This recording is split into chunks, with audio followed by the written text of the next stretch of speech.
Welcome to Reliable EV Charging for Fleets, Local Optimization National Service Network. I'm Samantha Scheib with the Mobility House. Whether your fleet is just beginning to add electric vehicles or you're planning a phase scale up with your charging infrastructure, selecting the right technology and the service providers is kind of critical for ensuring a reliable fleet and charging for your fleet.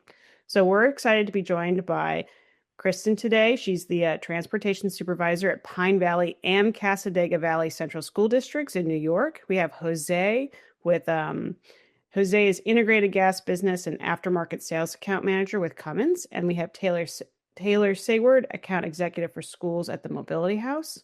They're going to highlight how technology, implementation, and service kind of work hand in hand to support a successful fleet electrification. We're going to wrap today up with a Q&A, so please feel free to type any questions in the chat at any time. If you add a question mark, it'll be routed to the Q&A screen, and then it'll make it easy to read everybody's questions. I'm going to hand it back over to Taylor. Thank you, Sam. And thanks for the short kind of intro of to myself and Jose and Chrissy. I think I'll just jump in and when I hand things over to Jose and Chrissy later on, if you care to reintroduce yourselves, it's fine. But Sam kind of covered that for us. I will kind of tee us up here just by laying the groundwork a little bit. I won't steal words out of Jose or Chrissy's mouths, but like Sam said, we've got the three of us here. I'm representing the Mobility House, so I'm on the business development side. I lead our work in the school bus market, right? Working with school districts, bus operators, all kind of related partners, including Cummins, of course, to execute and deliver on fleet electrification projects for school districts that are electrifying their bus fleets. The Mobility House primarily is a technology provider, right? We have this charging and energy management system. It's called ChargePilot. I'll sort of get into that in a little bit here and what that means in the way of reliability. But then really excited to have Cummins on board here. Everybody should recognize that name, of course. The company's been around for over a century. And what Cummins has to offer in the way of sales and service and sort of support for your fleet and now charging solution for all of time is a huge value add to any project out there. And then really excited to have Chrissy join us from Pine Valley and Cassadaga Valley, just to share a little bit of her experience and how she thinks about sort of the reliability of the fleet solution she's putting together as both of those districts electrify their fleets. It's impressive that she's doing it. The job's so nice, she's doing it twice. So excited to have everybody on board, and I'll kind of get us started here talking about this broad. Let me make sure I can change slides here, Sam. Okay, so I want to sort of lay the groundwork for a moment in the way of just unpacking this term reliability, right? I think in the simplest terms possible, for me, right, what reliable EV charging would mean, right, is you plug your vehicle in and it starts charging and you walk away, right? There's no hiccups, there's nothing else to deal with, right? There's other sort of optimized charging, smart charging, there's other things that are going on behind the scenes, but from the end user's perspective, again, in the simplest terms possible, you plug it in and it works. That is reliability to us and to lots of us in the industry, obviously. That said, the term reliability, there's a lot of sort of language and metrics and other definitions of of how reliability is tracked, measured, evaluated, and so on. And not to say that any of that is misleading or overly confusing, but just to say that for as simple as it may seem, this reliability concept for EV charging can be a little more nuanced than we may have hoped or want it to be. But that's the way the world is, right? One of these things you hear a lot up and down the industry is uptime, right? Charger uptime, which again gets pretty nuanced in the way of how it's measured, how it's tracked, what does reality look like compared to what uptime guarantees are, what reported uptime is versus true uptime, so to speak. It's measured in different ways in different places for a variety of reasons. We're not here today to sort of unpack uptime and all this stuff at a really deep level. what we want to do and what I will do from the mobility house perspective is just talk about this concept of reliability from the perspective of a charge management provider, and what our sort of charge management solution means for reliable charging, and how we kind of have designed our technology to be reliable for everybody involved. And then I'll sort of let Cummins speak to the same theme, and Kristin about her experience and so on. So for better or worse, I will start us off by talking about effectively network reliability, right? This is, far and away, connectivity issues are the number one cause of a failed charging session. All right. The reason that you plug a vehicle in and nothing happens, or the thing that you hope would happen doesn't quite start, as you expected, again, can be quite nuanced, but in many, many cases, the majority of times, right, there's some sort of disconnect in the way of network connectivity, right? The charging station communicating between the hardware there on site, the vehicle, and the sort of back-end software system that is optimizing and managing all the charging. Those messages are happening all the time. There's a lot of back and forth in the way of communications. And if network connectivity is not sort of 100% reliable, then things will not go as expected. So I want to sort of just lay out a couple sort of technical networking terms and concepts that lead sometimes to these lapses in communication and failed connectivity. But then, sort of get right into our ChargePilot solution and how we think about reliability there. And not to get too deep on the networking side, I'm not the networking specialist, again, I'm just in an effort to sort of boil this down into layman's terms for all of us. There's a couple things that happen on the network side. And this is, we've all experienced this, right? Staring at on an Apple computer, it's the spinning wheel of death. On a phone, it's something, you're clicking buttons and nothing's happening, and you can't really put your hands on the thing that's not working. And it's incredibly frustrating. We get that. There are a few things happening behind the scenes that can lead to these delays and so on. One of them is called packet loss. What that means effectively is, when data is being sent between an EV charger and a software backend like ours, data is sent in what's called packets, little bundles of information. And sometimes they're imperfect. There's missing pieces, there's gaps in that data. When that happens, those data packages effectively need to be resent, right? And messages need to be sent back and forth that say, hey, this is not complete, please send it again. When that happens, there's effectively, I like to think of it as the pipes sort of get clogged up, right? There's more communication messages, filling up the system and getting back in the queue of messages, and it slows things down, right? And that can lead to systems timing out, the charger just not starting, and so on. The other thing that we can talk about is round trip data processing time, right? This is just simply the time that it takes for those messages to be sent between different parts of the system, right? In some cases, they can literally approach the speed of light. It can be very quick. And sometimes, in other system architectures, it can be a little bit slower. And again, it can lead to some of these gaps in data, gaps in communication, and so on. That can lead, again, to things not happening as expected when you plug a vehicle in, for example. So I want to just lay the framework a little bit on the network reliability side, but not get too deep. And then I want to jump into a quick overview of our ChargePilot software solution and kind of explain how we've built this technology to be as reliable as absolutely possible. I've got a relatively simple, I think, sort of diagram here of our system architecture that I want to share with you. I've got a photo in just a moment that I'll share to sort of make it a little more tangible. But for starters, our ChargePilot management system, right? The sort of heart and soul of our system is this in the center here. I hope you can see my mouse, the ChargePilot controller.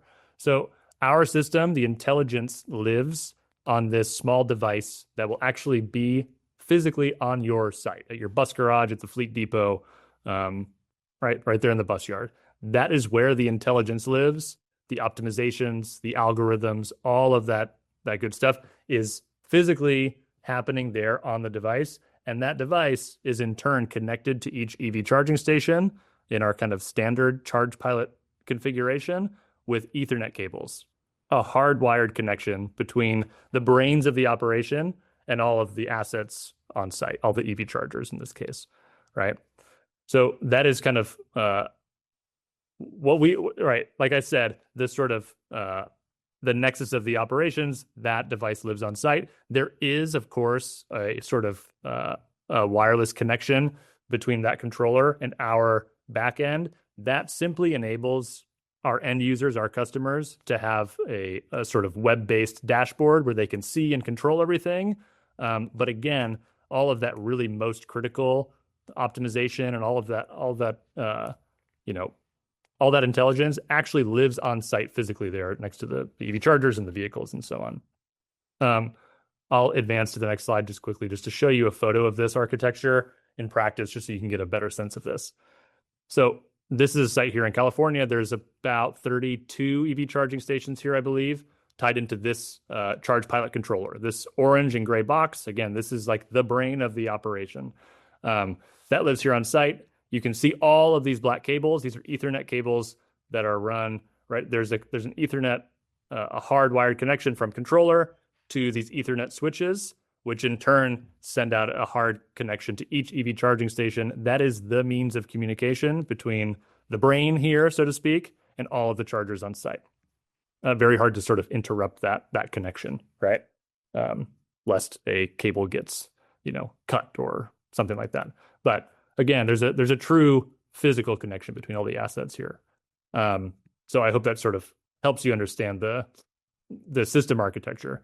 Now, in the way of reliability, we like to think of reliability in these charge management architecture configurations on a bit of a spectrum.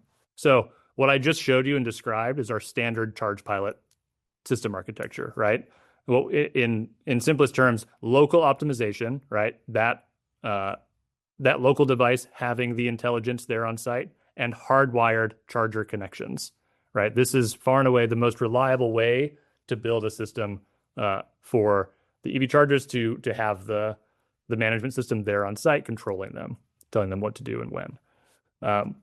There are other system architectures, right, that increasingly have a little bit of a different flavor in the way of reliability. So there's also a flavor of architecture whereby you have local optimization. Again, for example, our ChargePilot controller living on site and wireless charger connections.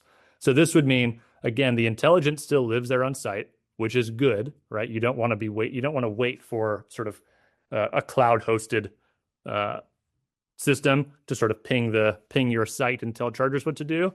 But in this case, the charger or the ChargePilot controller lives on site, but is simply connected to chargers via a local area network or Wi-Fi in this case, right? This is something that we can do with our ChargePilot solution. It is useful in some cases when, for example, maybe chargers have already been installed and there's no existing conduit underground, maybe for Ethernet connections and so on. There are some cases where it is the best thing you can do is to have ChargePilot live on site, but actually connect to your chargers wirelessly, right? Not our best case scenario for the most part, but it is possible. And then we get into some other system architectures that we at the Mobility House don't build, but we certainly see out there in the market, and we want to sort of educate folks and help them understand what they're seeing when they put together these solutions, maybe with other vendors. So the next kind of going down the track towards less reliability would be a cloud-based optimization, right? Where in this case there is no device on site with the intelligence baked in. That intelligence sort of lives in the cloud with a software vendor's cloud-hosted backend, right? But there may be a local device on site for backup, for data logging. If the connectivity goes down, charging sessions will continue, and some local device might simply record those charging activities so the system can backfill data later on. But again, if you lose connectivity to that cloud-based backend, that is where the real critical optimization, energy management, all of those things, that's where that is hosted. So if you lose connectivity to the cloud, that critical functionality is lost, right? So in our eyes, again, not as reliable. And the final, oops, wrong direction here. The final sort of system architecture that you can see would be just a purely cloud-based system, whereby the optimization, the intelligence lives in the cloud, and the chargers at your site simply talk to that system and are sort of controlled by that system over the air. This is most frequently via cellular signals, right? And again, in the way of reliability, back to that sort of packet loss and the speed at which these messages are sent, and the frequency sometimes of those connections being lost. Again, we're all well aware that when you're staring at your phone and you're pressing buttons and things don't happen, right? There's something going on with the data communications, the network reliability, right? So this is a solution out there in the market, of course. And again, from our perspective at the Mobility House, this is kind of among the least reliable ways to build and configure a system like this. So with that there, I just wanted to, again, sort of lay out this concept of reliability and help you all understand a little bit about the spectrum of reliability and what that means when you're thinking about sort of system architecture, how you're putting together your charging solutions. But I want to hand the floor over to Jose from Cummins to speak a little bit about what Cummins EV charging offering is and how reliability fits in there. And then he in turn will pass it to Chrissy. Yeah, thank you, Taylor. Hi, everyone. Thanks for joining us today. My name is Jose Palacios. I've been with Cummins for 17 years. I'm currently the Aftermarket Account Manager for Integrated Gas and Microgrid business. Today, we're going to take a quick journey through Cummins' story from diesel engines in 1919 to cutting-edge EV charging solutions today. We talk about how we are helping school buses stay charged, how microgrids can save you money and headaches, and why our approach is built for the long haul.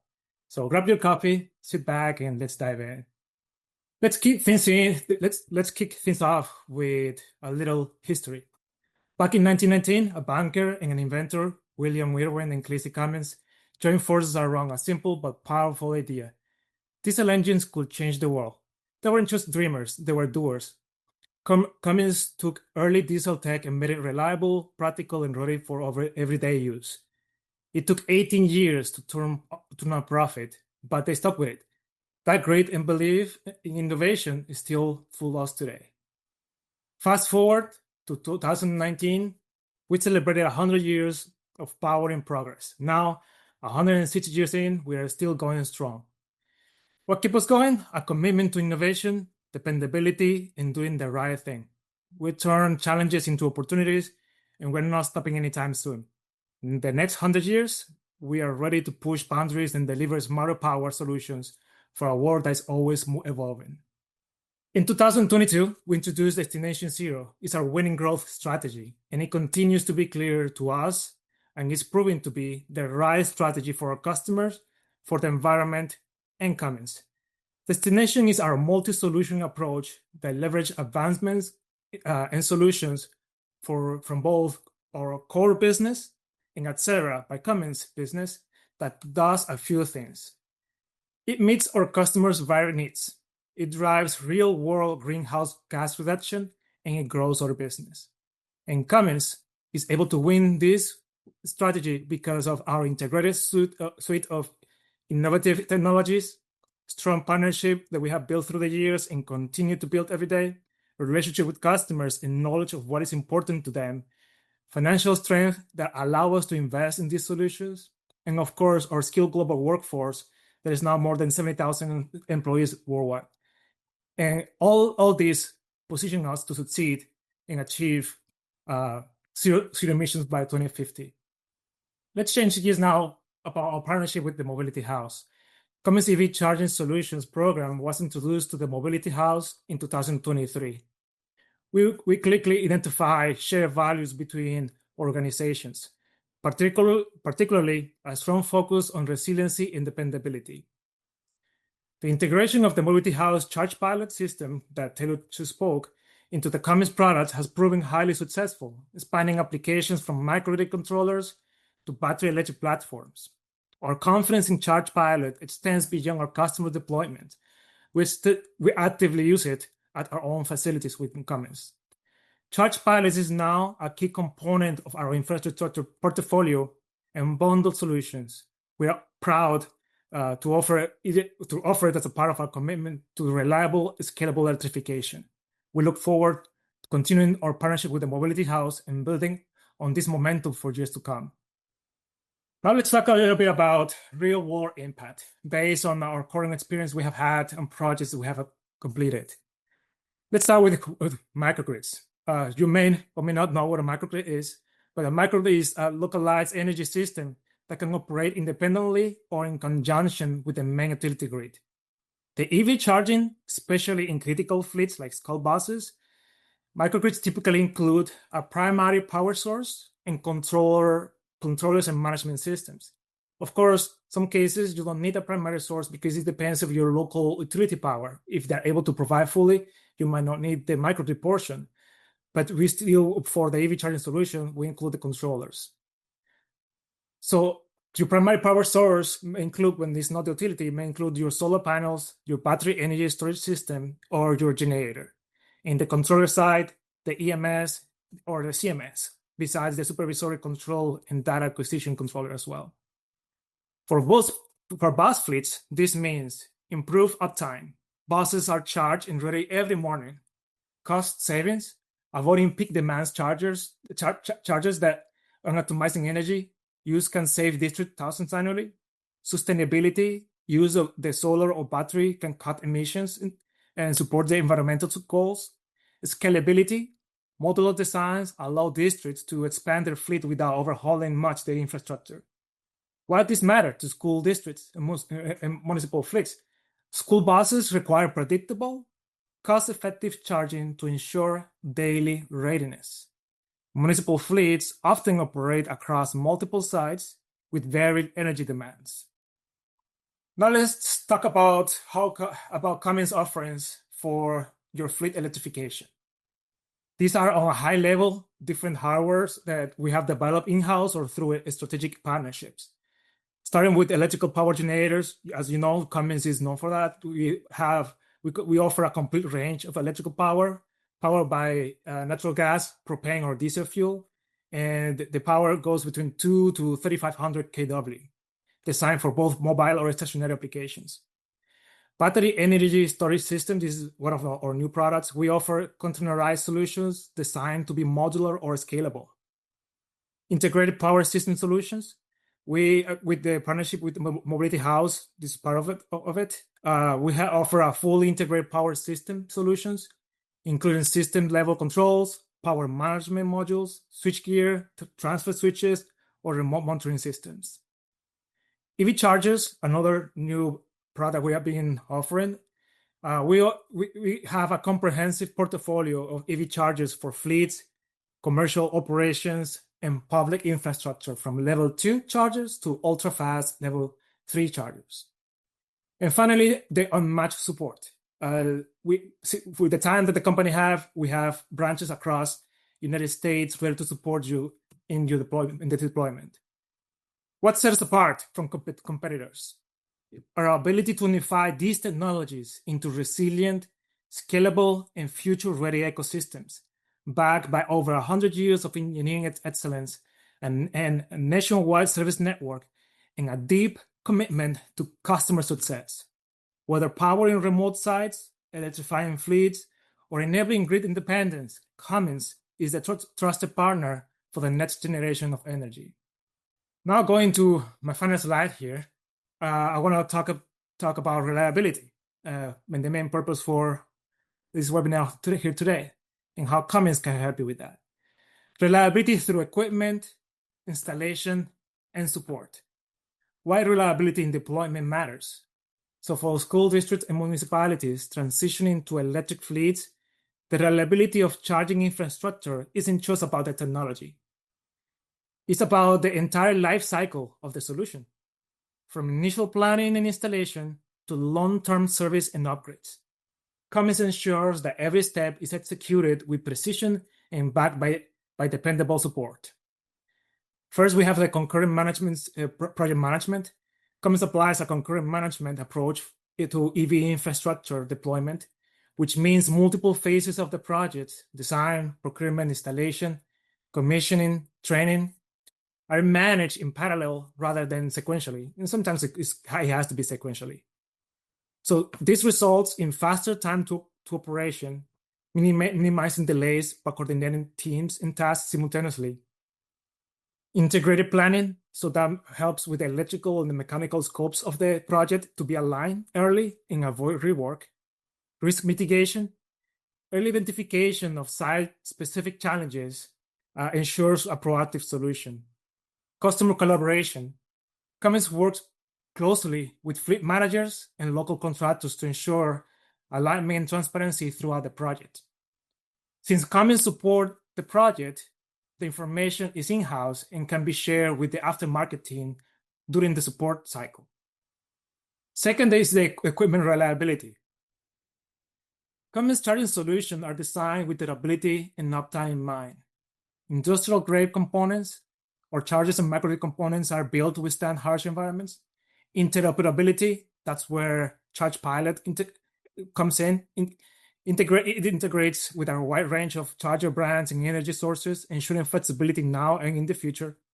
Smart diagnostic, which helps with in-depth sensors and software that helps with the real-time fault detection. Third is aftermarket support, and this is part of the Cummins sales and service network. Once the system is installed, Cummins provides comprehensive aftermarket support through its nationwide network. Over 50 branches across the United States, 24/7 technical support for even including emergency responses, preventive maintenance programs, remote monitoring and troubleshooting system by Cummins. We also offer warranty and service contracts for the projects. Now, at the end, what we're looking for is real-world reliability outcomes for you. This translates in minimal downtime. Cummins' proactive service model ensures that charging infrastructure remains operational even during peak demand. Scalable support. As your fleet grows, Cummins scales its service offering to match how the fleet grows. A peace of mind. Fleet operators can focus on transportation and logistics, and knowing that Cummins is managing the technical side of your infrastructure. In conclusion, and what we're looking for is to be a trusted partner for the long haul for you. Cummins doesn't just deliver equipment, it delivers confidence. Through concurrent project management and robust aftermarket support, Cummins ensures that every EV charging deployment is reliable, resilient, and ready to meet the demands of critical fleet operations. If you see anything here today that interested you, please don't hesitate to reach out and we can schedule a meeting. Thank you very much for your time. I'll pass it back to you, Taylor. Thanks, Jose. In turn, I will just pass it right over to Kristin to share a little bit about your experience deploying EVs and charging infrastructure at your districts, working with the Mobility House and Cummins. Anything you have to share, I think would be really great. All right. So my name is Kristin Sercu. I am the transportation supervisor for two school districts in Chautauqua County. That's Western New York area. And we are tasked here in New York State about transitioning our fleets to electric school buses. And as we all move into that wheelhouse, it seems a little unsettling sometimes to know where to begin and what to do first. So building a relationship with Cummins and with the Mobility House to meet our needs for chargers and the charge management software was a quick and easy fit for us. We were first started with just one electric school bus at Pine Valley. And then when we utilized the funds that were available through grants, we were expanding pretty quickly. And their knowledge of the industry and support was really instrumental.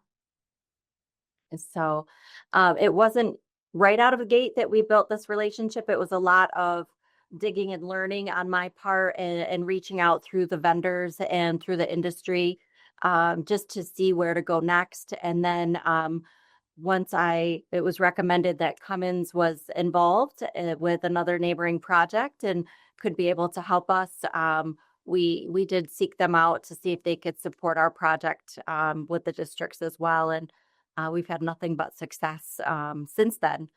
So whether it was helping us to get the chargers of our choice that were compatible with the EV buses that we were bringing in, or making sure that we were maximizing the funding as well. Cummins was really quick to be responsive to what our needs were. And then the connection to Mobility House and the ChargePilot software. We do have ours hardwired here for the purpose of usability. We're in a rural area and we were concerned about that wireless connectivity. So we do have our chargers hardwired to that system. And our buses have officially been on the road for about 10 days. So not terribly long, but so far any support we've needed from either, it's been quick and we've been able to meet the needs of the district and our students successfully so far. So, Chrissy, do you have an experience with doing your project where something did not go right or something you needed help right away, and Cummins step in to help you? Yes, when we received our chargers and they were installed at Cassadaga Valley School, one of the chargers, the cord wasn't functioning. Bob from Cummins was on site that day. He was able to assess what the issue was. He knew immediately how to bring in a solution and scheduled that, and we were up and running in no time at all. We didn't have any delay in meeting that need and making sure that our products were usable to charge our buses. So, I mean, I don't think any piece of this or any large project is going to be seamless, but just knowing that you have the resources connected to you where you can reach out for a quick response has made it much, much easier for both districts. Oh, awesome. It just I had a follow-up questions in regards the funding part. Did you use Cummins team where they help on the sourcing, finding grants and things like that? We had worked closely with our vendor to make sure that our applications were in order for funding, and we did some of that within the district ourselves. But once we had made the relationship connection with Cummins, they were making sure that we had optimized all of what was available to us and help us also to stay close to the tax rebate incentives as well that we weren't aware of. So they were able to evaluate what we had already been through, make sure that the district was benefiting at its maximum level, and having their kind of cross-reference on all of that was reassuring. Oh, thank you. Good. Go ahead, Taylor. I just wanted to make a comment. There's a couple things that Chrissy said that made me, want to double down on this. I, of course, really appreciate your sort of vote of confidence and at least relaying some of your experience in the way of timely communication and, issue resolution, things like that from Cummins. Right. It is, of course, important to have partners who are there for you. I think the thing that this really speaks to is one of the things that makes us at the Mobility House really excited to partner with a company like Cummins is that kind of expansive ability in, maybe not every single corner, but a lot of the country to provide true support on the ground, right? That is like this concept of reliability. It's unique to every site for a variety of reasons. But one of the big ones is geography, right? I mean, the Mobility House manages a lot of chargers in the field across the country and across the globe, right? And each one of them is in a different location, obviously, and different sort of proximity to anybody who could service chargers and be there on the ground to fix something, in real life that couldn't be resolved remotely via software or anything like that. And that's a huge, as this industry is still, sort of in some ways in its infancy, that's a really critical piece of reliability, period. And it's also evolving. And it's really important to sort of be aware of who, where is your site located, who is around, and who should be sort of your your partners of choice in the way of service. Like I said, we've got, ChargePilot sites, managing chargers in the field in a lot of, different types of locations, in big cities, in rural locations, and so on. And in every single case, right, the service for those chargers at the end of the day, sometimes will come from the EVSE manufacturer directly. In some cases, it will be through some other third-party service provider that is sort of contracted to get boots on the ground when things need fixing. In some cases, it's a bigger partner like Cummins, right? But it all comes down to, well, who is close and who can actually be here quickly enough to help us get back on track and get charging, so we can get these vehicles back on the road. And Cummins already has this vast network of sales and support, and all these branches across the country. In many cases, those folks historically have been there to service the powertrain of vehicles, that Cummins sort of services on the vehicle side. And now, I think the greatest value prop here, I'll speak for Cummins a little bit, is that those same folks at those same branches all across the country are now equipped to service Cummins EV charging hardware, right? So it's the folks that, in many cases, sometimes you already know who they are, and now they can handle, stuff on the powertrain side on the vehicles and this new EV charging solution. So I think that's, I've been to Chautauqua County, so I kind of have a sense of, right, in some cases you're not extremely close to, a big sort of nexus of other operations for service providers and stuff. It's really handy to have a firm like Cummins with branches all over the place. It's certainly a name that is known in Chautauqua County, and the confidence and the products that they provide are here. And with a new project like this, this is large scale for our district. So to move forward with their support on the project has been reassuring here. And really the overall movement towards electrification, there are pieces that we just don't know. And a lot of that we don't know. So building relationships with, organizations like Cummins and with the Mobility House to meet the needs and concerns of movement through the project. How are we utilizing the electric service? And knowing that, that close relationship and quick explanation from ChargePilot and from Taylor directly has been a huge reassurance to our districts to know that we have products that are going to help our project move forward smoothly. And then having that knowledge, that quick call to Cummins, and knowing that they're in our region and a resource to us to work through things together has really been a game changer. When, as myself running 2 districts, like the workload for us outside of electrification is real world as well. So to have those calls and resources that we can lean on and have reassurance in, I would certainly say has helped us to move forward in a timely way. Chrissy, I'm looking at the Q&A or the chat here, and there's a few things we want to address every questions that come up, but I do see one that maybe is just a bit of a segue. Like, could you describe? I see a question here from Miles about the number of chargers, number of sites that you're managing, what's in the ground today. If you can share anything about sort of future plans for expansion and so on, might be interesting for folks to get the context. Certainly. Like I said, we started at Pine Valley with 1 bus, and we utilized TVIP funding for that so that we were able to source the electric bus at a cost that was reasonable to the district. And then we assessed what power was available at our garage as far as a charger and what was sizable to use, just to kind of get our feet wet. And then we expanded when we knew that there was more funds through NYSERDA here in New York State that could help us get vehicles.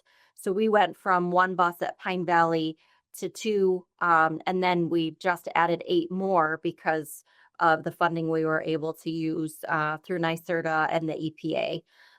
So right now we have added 10 total to our fleet here, and we're monitoring their usability.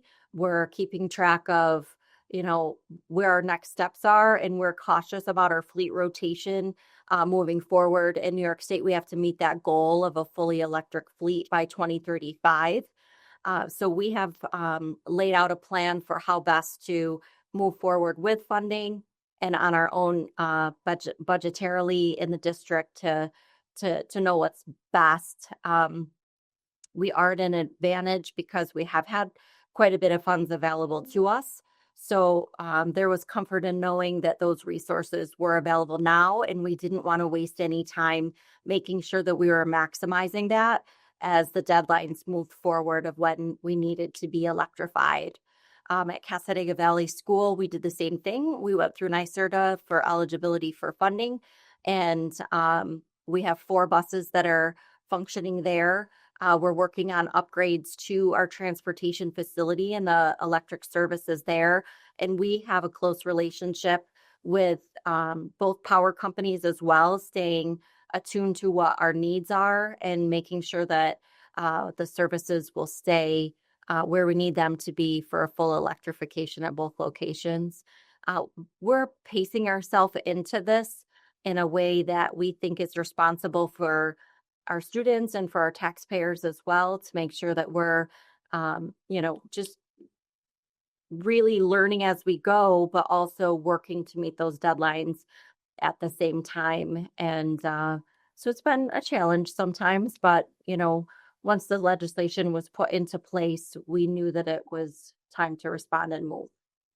You made me think of maybe I don't know if this is a side question just for me but you made me think of obviously reliable charging, reliable fleet operations is like imperative, right? Your job at the end of the day is to get students to and from school and so on.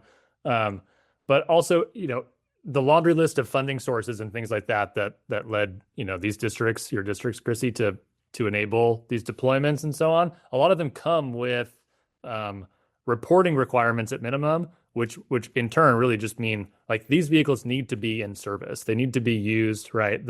All of these funding entities, of course, are dispatching this capital across the country, across the state, and so on, with the purpose of actually using all these assets, obviously. So there's, I don't know, it just, to me, it kind of, something you just said made me, there's like an additional layer of reliability is absolutely necessary, not just obviously to get the job done, but all of the mechanics of all these grant funding, incentive programs and so on, right? They require, frankly, this stuff to be reliable for these chargers to get the fleet's needs met so that those vehicles can be on the road doing what they, are meant to be doing. Absolutely. Some of our vehicles have to travel through disadvantaged communities. They have to be on the road regularly, where accountability that is in line for the number of miles that they travel.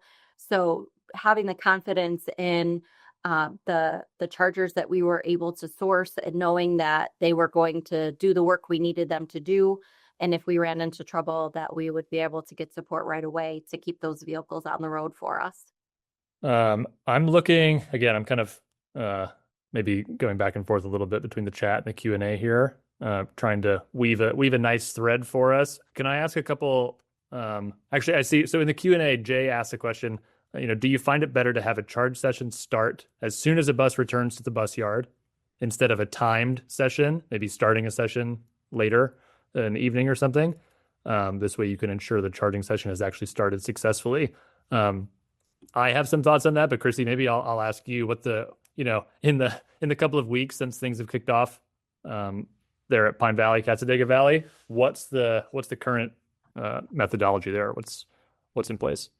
What we've decided to do is there's always the question of how many miles are you going to get on a charge? So we wanted to in part test that a bit to see the usability of the vehicles, since it is new to us, but also to be mindful of getting them on a charge when it needed to be, so that they're regularly usable each day. So we've done a little bit of both, to be honest with you. Those buses that we know have longer routes during the day, they have multiple times that they're leaving our garage and depot here, would they come back and we do plug them into charge. We have some other kind of staggered policies that we're testing out to see if we can do better by allowing the vehicles to get to a lower charge, 50% or so or lower, and then put them on the charger at the end of the day. So we're learning about which gonna be more functional for us. But so far, the drivers feel confident in that. They're seeing the usability and they're tracking each day, how much percentage of charge is being used. Did they run their defrosters? Did they use their heaters? Things of that nature while they're out on their run, to kind of get an idea of, what we might be looking at when we have to get the vehicles ready for the winter months here in Western New York. So it is a bit of a learning curve, but so far we feel good about allowing them to not be charged after every bus run and to wait out until we can get them plugged in and for usability at the end of the day, and then they're ready for mornings. We monitor them really closely. The ChargePilot software monitors them as well, and it's new and we're learning. Great. I've got a couple thoughts on this. I'm kind of rereading Jay's question here. I think, right, of course, if you're like anything in life, the answer maybe depends on what your goal is, right? Jay, like if your goal is to just make sure that the thing starts charging because you're concerned or because you've had previous issues with charge sessions not initiating as expected, I can totally appreciate the value in, as soon as the bus arrives back at the yard, plug it in and sit there and watch and make sure that it starts charging. And when it does, you say, nobody touch anything. We're going to let it go, right? Even if that means that suddenly, you're charging during peak hours and the costs are different and, things like that. If the main goal is make sure this works because, we've had issues or we're concerned or we're still learning and things like that, then maybe there's value again in sort of as soon as that bus returns, get it plugged in, make sure things are working as expected. I think there's, what Chrissy just described of sort of dabbling in a variety of like operational, in operations, like different routines and so on, as you start to understand how this technology works is super common. And, that's what I would do if I was in your shoes. I think, again, when I said it depends, I think if one of your goals is to avoid, again, maybe charging at peak hours because of cost, or some utility service agreements have limits, like load limits during certain hours of the day. It's not just a price factor. It's the utility has said you cannot import above X during these hours for some reason. It really varies. So sometimes there are really critical reasons to shift charging and sort of delay it, so to speak. And in those situations, right, like a system like ChargePilot can enable you, the end user, to arrive back at the depot at the end of the day, plug the vehicles in and walk away. They will not start charging right then. And the system will ensure that they do start charging when the time is right. But again, I can appreciate the sort of, the concern in some cases that, hey, is it really going to start charging at 9 p.m. when I'm home and I'm done and I don't want to pay attention to this? We understand that. Part of what I always tell folks is, I truly stand behind the ChargePilot technology, obviously. And in some ways, it can be a system where you sort of set it and forget it. But there is also, it's not just a technology that you plug in once and walk away. There's a whole ChargePilot operations team on our side that, one, monitors things, 24/7, right? That will resolve issues if they can be done so remotely and so on. But there is this sort of collaboration long-term between, a fleet end user and companies like Cummins and the Mobility House and so on. So I think that there's cause for, I should say, like, you can expect for things to work that way if you need them to, because of cost, because of operational routines, to be able to plug vehicles in and rest easy knowing that they will start charging, at 10 p.m. or whatever it is. And that is something that I'm sorry, Taylor. Yeah. We want to learn more about. We have actually some training scheduled with ChargePilot in the coming week for both districts to make sure that when we plug in, we can set that timing up and make sure that those charges are beginning and that we can set this up per vehicle in a way that we know things are happening without having to monitor at every moment, because we have a system in place that will do that for us and send us an alert if there's something happening or not happening the way that it should. So that piece of reliability is important to us just so we can function in every other facet of our work that we do in transportation. So I do think it's important to note that when we began our EV projects, we were as districts concerned about the cost and the demand charges related to EV charging, and at both site locations made the decision to meter our service to the charger separately than any other piece of electric here on our facility, so that we can take advantage of demand rebate charges, as well as very closely monitor how we're using and optimizing the service without concern for how we need to function, say in another building or another portion of the district.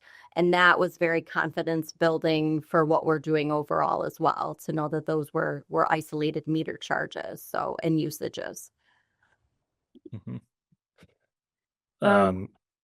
Just with a few minutes left, Taylor, I did want to highlight there were a few questions for Cummins. Yeah. And I wanted to make sure we covered them.